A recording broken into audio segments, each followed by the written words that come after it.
glass half full or glass half empty?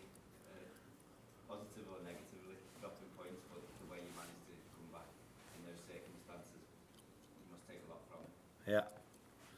Yeah, I think it's exactly the opposite from our Girona game, where I was pleased with the result but not with the performance.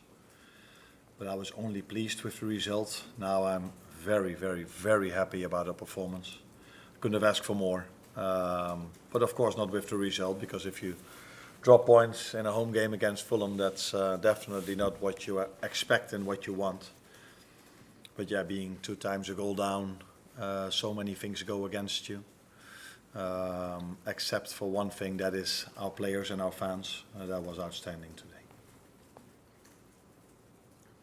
You said on, I think in one of the television interviews where Andy were obviously potentially having been injured a bit, and that was maybe you thought he would have been a bit quicker otherwise. I mean, was it the case that you considered taking him off, and how is he?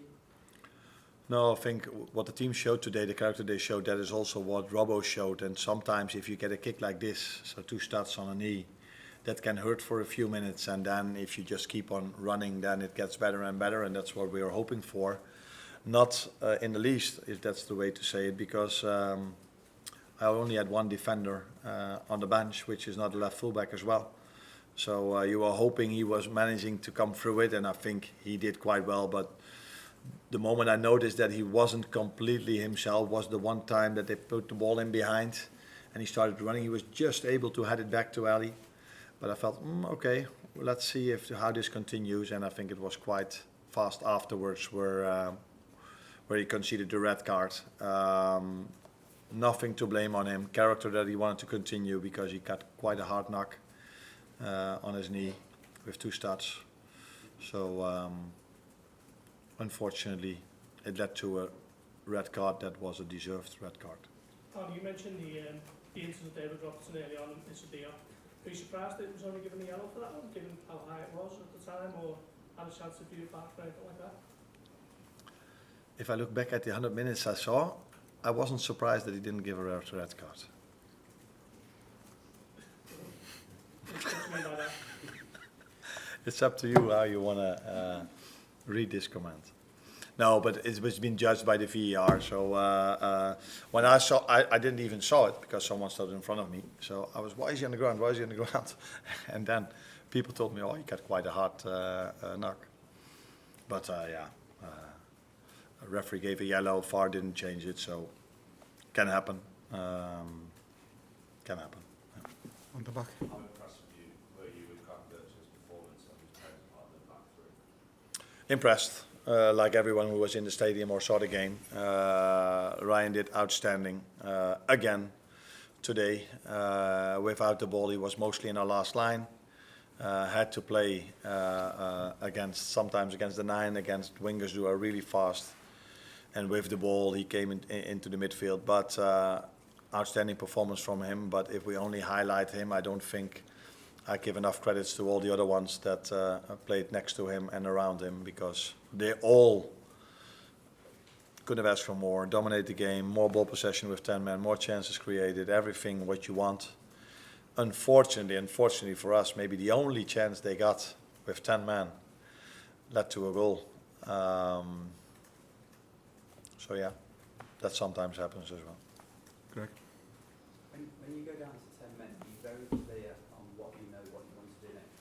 Can you prepare for that in advance? No, because you never know which player is going to go out and which team you've lined up. So it always depends on the players you have available, how you are going to react to that. Are you 1 goal down? Are you 1 goal up? So that makes a difference. So if you're 1 goal up, you might consider to defend with a lot of players. So then I might have considered to bring immediately a defender in. But if you're 1 goal down, you see it differently. So first you take a look at the tactic board and you think, oh, this might be a good option. And that's what we did for 5 minutes. But then looking at it, it looked better on the tactic board than on the pitch, with Cody being a left back. So we changed that after 5 minutes, and our message got across, I think, even better at half time, where you can tell them even more clearer what we expect from them.